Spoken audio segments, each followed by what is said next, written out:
Desde el púlpito de First Baptist Church en Dallas, Texas, esto es Camino a la Victoria con el Dr. Robert Jeffress. Bienvenido nuevamente a Camino a la Victoria. Soy Humberto González y tengo el privilegio de conducir esta emisión. Cuando la mayoría de las personas piensan en Jesús, lo imaginan tal como apareció en su primera venida: un maestro amable, un sanador compasivo y un salvador amoroso. Pero la Biblia nos dice mucho más sobre él. Hoy comenzaremos un fascinante estudio sobre el fin de los tiempos que nos dará un panorama completo de Jesucristo y su regreso triunfal. Si tu esposo, esposa, hijos o algún ser querido está cerca, invítalos a unirse a la enseñanza del Dr. Jeffress. Comencemos. Vivimos rodeados de publicidad consumista, noticias alarmantes y el incesante ruido de las redes sociales. ¿Puedes escuchar la voz de Dios en medio del bullicio?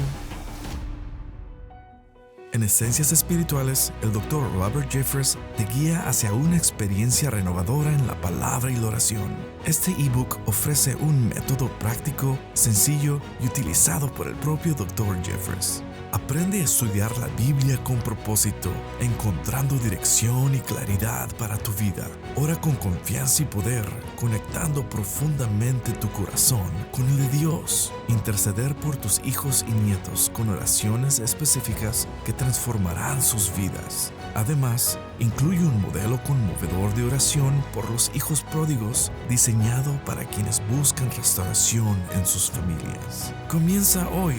Visita caminoalavictoria.org y descarga tu copia digital de Esencias Espirituales al realizar una donación generosa. Síguenos en redes sociales y únete a la comunidad de Camino a la Victoria. Encuéntranos como Tu Camino a la Victoria.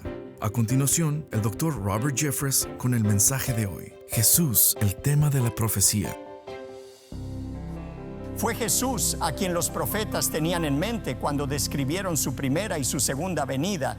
Como explicó Pablo en Colosenses, Él es el agente de toda la creación. Y como Juan explica en el libro de Apocalipsis, Él es el centro de los últimos tiempos. Para decirlo simplemente, el mundo comienza y termina con Jesucristo, y tú y yo también. Y eso nos lleva a la primera verdad que quiero que entendamos. Al comenzar esta serie, Jesús revelado en los últimos tiempos, la primera verdad es esta: el enfoque de la profecía es esencialmente una persona en lugar de un evento.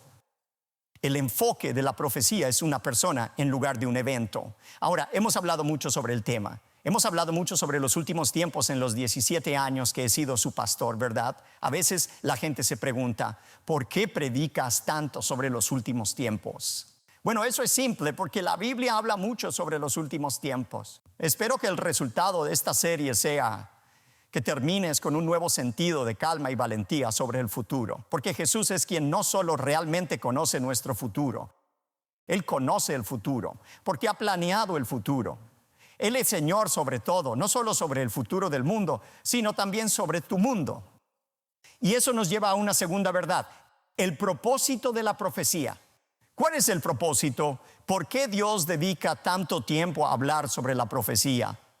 Uno de mis profesores del seminario solía decir: hombres, nunca olviden, Dios no nos dio la Biblia para hacernos pecadores más inteligentes.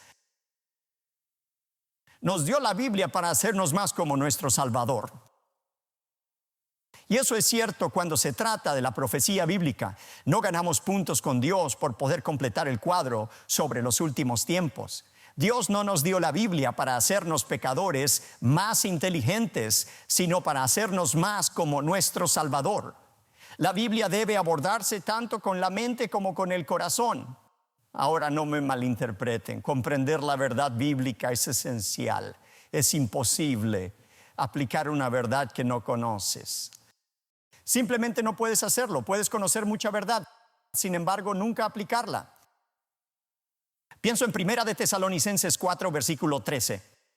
Pablo está introduciendo el tema del rapto y les dijo a los tesalonicenses: tampoco queremos, hermanos, que ignoréis acerca de los que duermen. Son aquellos que han muerto antes del rapto, del regreso. No hay ningún beneficio en ser ignorante sobre los últimos tiempos. Hay algunas personas que dicen, no me preocupo por esto, dejo todo en manos de Dios. No soy premilenialista ni postmilenialista, yo soy panmilenialista. Creo que todo se resolverá al final. Bueno, muy lindo, pero es realmente ignorante. Y no hay ningún mérito en la ignorancia en la Biblia. Dios sí quiere que entendamos los últimos tiempos. Por eso le dedica tanto espacio. Pero es más que solo algo para llenar nuestra mente. Debe llenar nuestro corazón.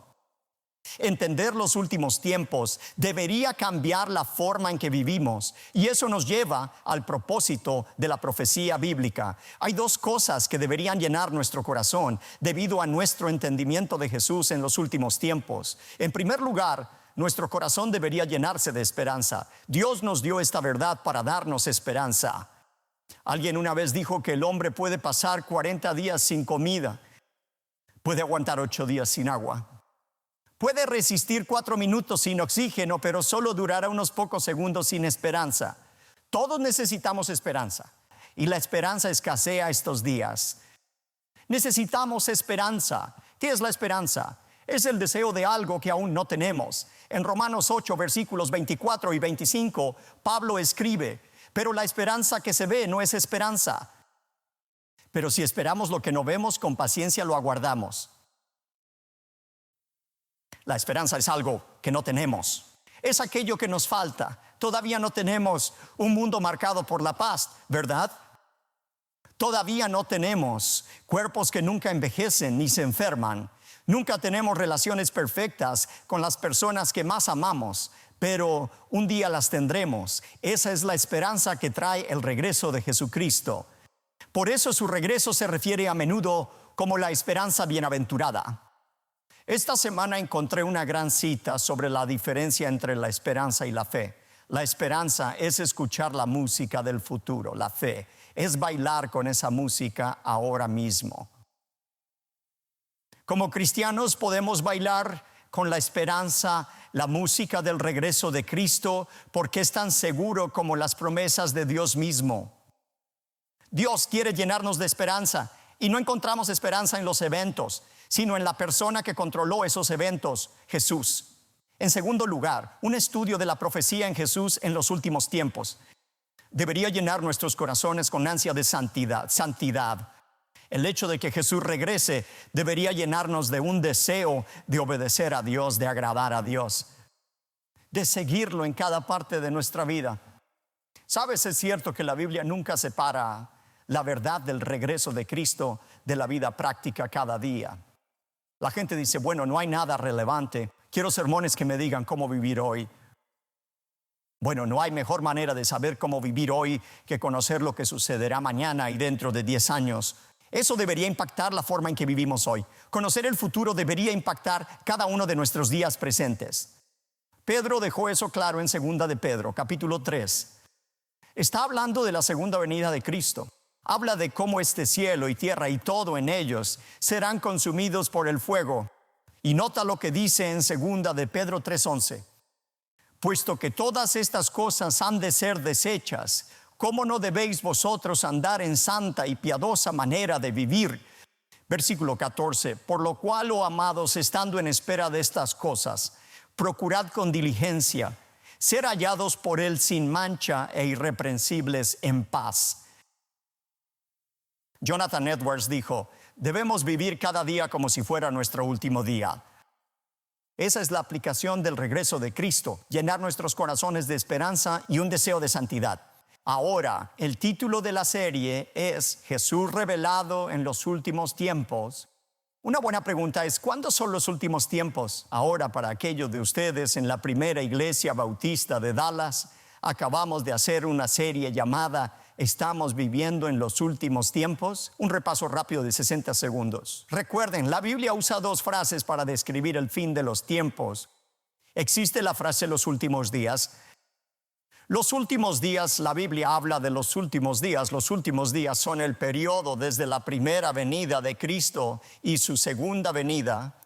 Desde que Jesús ascendió de nuevo al cielo hace más de 2000 años, hemos estado viviendo en los últimos días anticipando su segunda venida.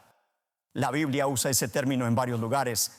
Hechos 2:17, en el día de Pentecostés, cuando los seguidores de Jesús fueron bautizados con el Espíritu Santo. Recuerden, Pedro predicó a la multitud en los escalones del sur de Jerusalén y dijo: esto es una anticipación y un cumplimiento de lo que dice la Biblia. Cita un versículo del Antiguo Testamento: y en los postreros días, dice Dios, derramaré de mi espíritu sobre toda carne. El Antiguo Testamento profetizó que en los últimos días la gente recibiría el Espíritu Santo de Dios. Lo recibieron el día de Pentecostés. Lo reciben hoy cuando confían en Cristo como Salvador. Hay un cumplimiento futuro cuando el Espíritu de Dios estará en cada persona. Pedro usó el término en 2 de Pedro 3, versículo 3. Él dijo: sabiendo primero esto, que en los postreros días vendrán burladores, andando según sus propias concupiscencias. Timoteo habló sobre los últimos días, o Pablo, cuando escribió a Timoteo en 2 de Timoteo 3:1. Él dijo: también debes saber esto, que en los postreros días vendrán tiempos peligrosos. Y luego enumera 19 cualidades de la impiedad, que son como una descripción de Estados Unidos hoy. Se están intensificando. Estamos viendo que esas cosas suceden en los últimos días. Creo que se puede argumentar que no solo estamos en los últimos días, sino en los últimos de los últimos días. A medida que nos acercamos a la segunda frase, los últimos tiempos, esa es la otra frase utilizada para describir el último periodo en la tierra, los últimos tiempos. La encuentras en Mateo 24, versículo 3. Jesús estaba en el Monte de los Olivos con sus discípulos, y mientras estaba sentado allí, los discípulos se le acercaron diciendo: Señor, dinos, ¿cuándo serán estas cosas? ¿Y qué señal habrá de tu venida y del fin del siglo? Jesús pasó por alto responder el cuándo. Él diría más tarde, 24:36, que no les corresponde a ustedes conocer el tiempo ni la época. Por ejemplo, el rey Carlos es el rey de Inglaterra. Él no está interpretando el papel de rey de Inglaterra. Él es el rey de Inglaterra en todo momento, donde quiera que esté. De la misma manera, cuando hablamos de Jesús como Mesías, o profeta, o rey, o conquistador, Él es todas esas cosas en todo momento. Pero desde nuestra perspectiva, aquellos de nosotros que estamos en el tiempo y el espacio, es en los tiempos del fin cuando Él cumple completamente esos roles. Así que vamos a ver los roles que vamos a examinar y a estudiar en profundidad que los últimos tiempos revelan sobre Jesús. Primero que nada, Jesús como Mesías. En los últimos tiempos vemos a Jesús como el Mesías. Ahora mismo nos referimos a Jesús como Jesucristo. Es curioso cómo mucha gente piensa que Jesús es su nombre y Cristo es su apellido. No, eso no es así. Cristo, también conocido como Cristos, significa Mesías, el ungido. Y Jesús, cuando vino por primera vez, era el Mesías tan esperado. Él nació en forma humana. Él creció. Enseñó muchas cosas, fue seguido por algunos, rechazado por la mayoría, fue traicionado, crucificado, resucitó de entre los muertos y ascendió de nuevo al cielo. Todo eso ocurrió en su primera venida. Cuando Jesús vino por primera vez, la mayoría de las personas lo rechazó. Pero cuando venga por segunda vez, todos lo seguirán. Estamos viviendo en ese tiempo entre la primera y la segunda venida de Cristo. Es un periodo de tiempo al que Pablo se refirió en Romanos 11:25. Él dijo: porque no quiero, hermanos, y aquí estaba hablando a los judíos, no quiero, hermanos, que ignoréis este misterio, para que no seáis arrogantes en cuanto a vosotros mismos. Que ha acontecido a Israel endurecimiento en parte, hasta que haya entrado la plenitud de los gentiles. Debido a que Israel rechazó a Cristo en su primera venida, Dios temporalmente puso a Israel en el aparador. Siguen siendo su pueblo elegido. ¿Abandonará Dios a su pueblo?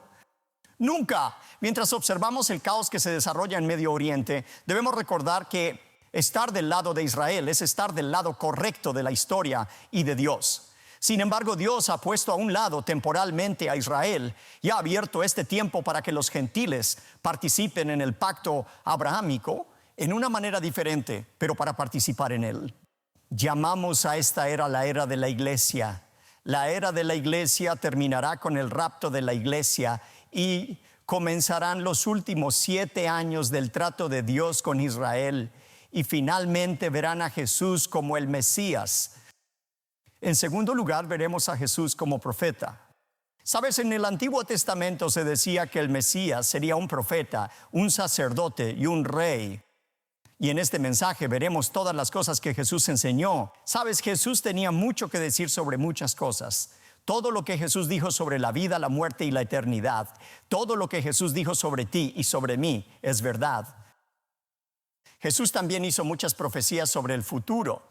Algunas de ellas ya se han cumplido, otras aún están por cumplirse. Pero debido a todas las cosas asombrosas que Jesús profetizó y que ya se han hecho realidad, podemos tener confianza en que aquellas que aún no se han cumplido se cumplirán. Eso es lo que vamos a analizar en este mensaje. ¿Qué profecías de Jesús se han cumplido y cuáles aún están por cumplirse? En tercer lugar, vamos a ver a Jesús como el Cordero. Es una imagen constante en el Antiguo y Nuevo Testamento. Recuerda que en el Antiguo Testamento, bajo el sistema de sacrificios, los corderos eran sacrificios sustitutivos.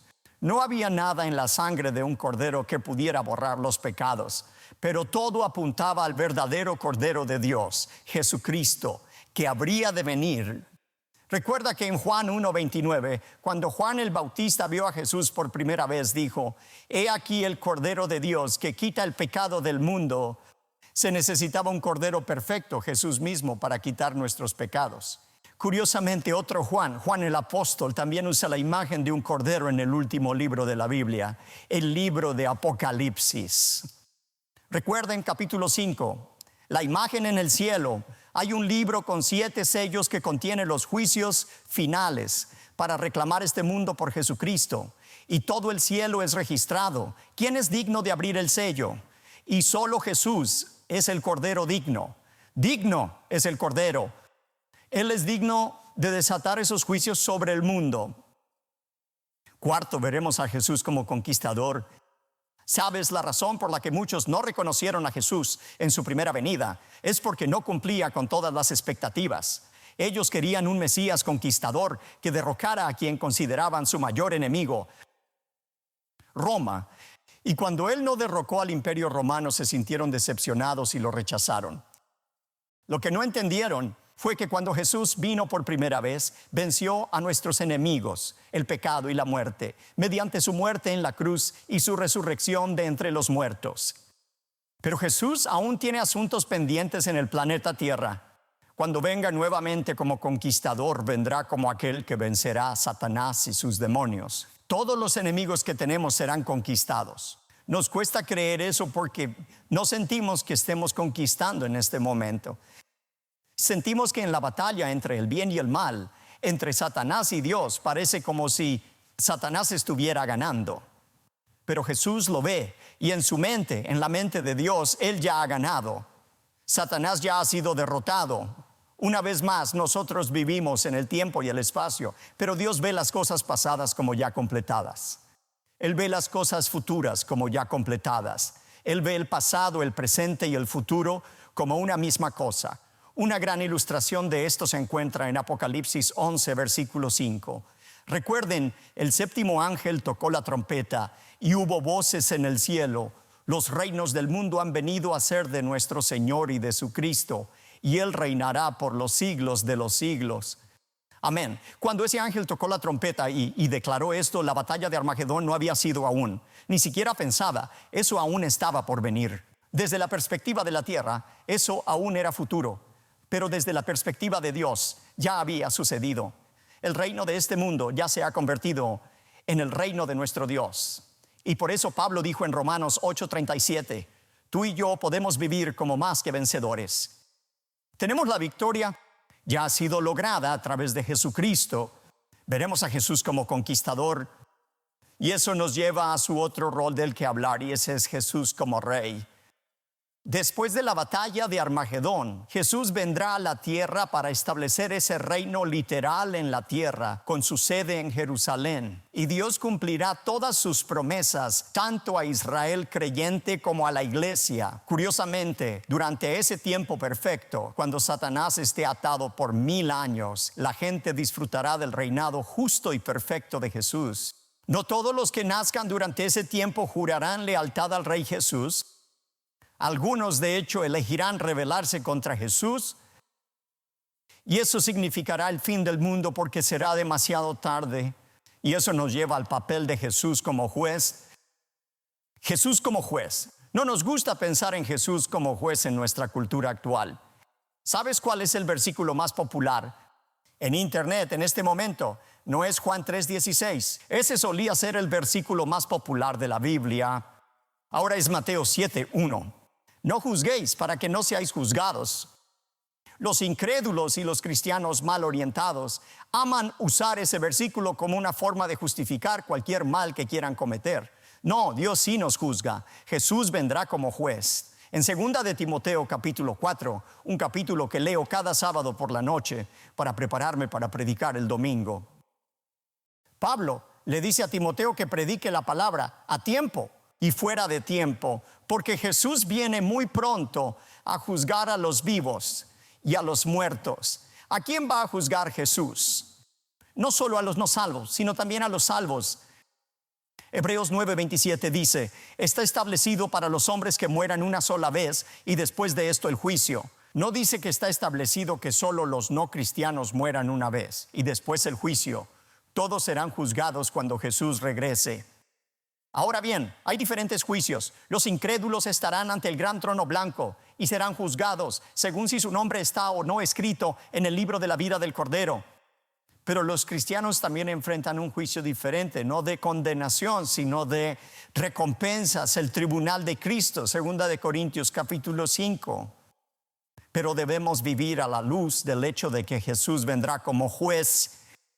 Y eso nos lleva a Jesús como Señor. Jesús como Señor después de que el último eco del martillo haya resonado y todos hayan recibido sus recompensas o su justo castigo. Jesús reinará sobre un nuevo cielo y una nueva tierra. Vi un cielo nuevo y una tierra nueva, dijo Juan, porque el primer cielo y la primera tierra pasaron. Enjugará Dios toda lágrima de los ojos de ellos, y ya no habrá muerte, ni habrá más llanto, ni clamor, ni dolor, porque las primeras cosas pasaron. Hay otro rol más, que francamente nunca he visto que alguien lo cubra antes, pero creo que necesitamos hablar de ello, y es Jesús como amigo. Jesús como nuestro amigo. Sabes, hay algunas personas que dicen: no deberíamos pensar en Jesús como amigo. Él es nuestro juez, Él es nuestro rey. Sí, pero también es nuestro amigo. ¿Recuerdan de qué lo acusaban los fariseos? Oh, Él es el amigo de los pecadores. Jesús dijo: tienes razón, amigo. Soy amigo de los pecadores. De hecho, Jesús les dijo a sus discípulos que solo un amigo daría su vida por otra persona. Y en los últimos tiempos vemos a Jesús cumplir su promesa de ser ese amigo perfecto, el que promete no dejarnos huérfanos en este mundo, el amigo que dice: nunca te dejaré ni te abandonaré. Ese es el Jesús que viene de nuevo. ¿Recuerdas en 2008? Parece que fue hace tanto tiempo, cuando Sarah Palin, la gobernadora de Alaska, se postulaba para la vicepresidencia, y Saturday Night Live amaba hacer parodias de ella. Y en un sketch tenían a Tina Fey, quien interpretaba a Sarah Palin, diciendo supuestamente: puedo ver Rusia desde mi casa. Y ella en realidad nunca dijo eso en la vida real, pero se acercó bastante: puedo ver Rusia desde mi casa. Y todos se rieron de eso. Bueno, la verdad es que no se puede ver Rusia desde Alaska sin unos binoculares muy potentes. Sabes, Dios nos ha dado un poderoso set de binoculares espirituales. Se llama la Biblia. Piensa en todo lo que puedes ver a través de la Biblia. Puedes mirar a través de tus binoculares espirituales y ver el futuro. Puedes ver el rapto, la segunda venida, el milenio, el nuevo cielo, la nueva tierra. Y con esos binoculares no puedes saber qué tan lejos o qué tan cerca están esos eventos, pero puedes ver todos esos eventos. Pero sobre esos eventos, en primer plano, está la persona de Jesucristo, aquel que dice: yo soy el alfa y la omega, soy el principio y el fin. Soy quien sostiene tu pasado y tu presente y tu futuro en mis manos. Y esa comprensión de que el Jesús que conoce el futuro ha planeado el futuro, esa comprensión de quién es Jesús debería llenar nuestros corazones con una esperanza infinita y un deseo interminable de santidad mientras nos preparamos para entrar en los últimos tiempos. Esperamos que el mensaje de hoy te haya animado a vivir con los ojos puestos en Jesús, quien tiene nuestro futuro en sus manos. La enseñanza de la Biblia sobre el regreso de Cristo debe llenarnos de esperanza y anticipación, no de temor. Deseamos seguir bendiciéndote con predicaciones, recursos y oraciones. Para ello, te invitamos a que consideres hacer una donación hoy. Con tu generosidad, podremos seguir caminando contigo y sumar a muchos más al camino a la victoria. Como agradecimiento, te enviaremos el obsequio especial del mes. Quédate aquí. En instantes te mostraré lo que tenemos preparado para el siguiente episodio. ¿Estás buscando amistades genuinas? ¿Un lugar donde tu identidad latina sea celebrada y puedas experimentar a Dios de una forma única? En First Dallas en español, somos una comunidad de personas como tú, unidas con un propósito: vivir la fe en familia. Cada domingo nos reunimos para aprender la palabra de Dios y alentarnos mutuamente, en el estilo que hace emocionar a nuestro corazón. Me gusta adorar a Dios en mi idioma materno, que es el español. No importa el país que tú seas, siempre hay una esperanza, algo que nos va a unir, y es en Jesucristo y su palabra, su obra, su mensaje. Con el tiempo de sentirme en una gran iglesia se ha sentido más pequeña y más íntima, en un sentido que es algo tan hermoso que puedo experimentar cada semana. El doctor Humberto González, Dios lo ha estado usando para levantar este ministerio. Acompáñenos a nuestro servicio en español. Aquí, tu fe y tu cultura se celebran en comunidad. Estamos penetrando la oscuridad con la luz de la palabra de Dios. Y hoy, el Dr. Jeffress nos enseñó que la profecía no se trata solo de predecir eventos futuros, sino de revelar a Jesucristo. Cuando entendemos la profecía a través de la perspectiva de Jesús, nos llena de esperanza y nos impulsa a la santidad. En el próximo episodio, exploraremos a Jesús como el Mesías, el ungido. Mira un adelanto de nuestro próximo encuentro. Jesús no pasó mucho tiempo en la cruz, murió por nuestros pecados, fue sepultado, resucitó al tercer día, ascendió al cielo y adivina qué, Él un día volverá. Y por eso, francamente, podrías tener una imagen de Jesús con una corona que sería tan precisa como la de Jesús en la cruz. No te pierdas el próximo episodio y acompáñenos junto al Dr. Jeffress en el mensaje Jesús el Mesías. Te esperamos aquí en Camino a la Victoria.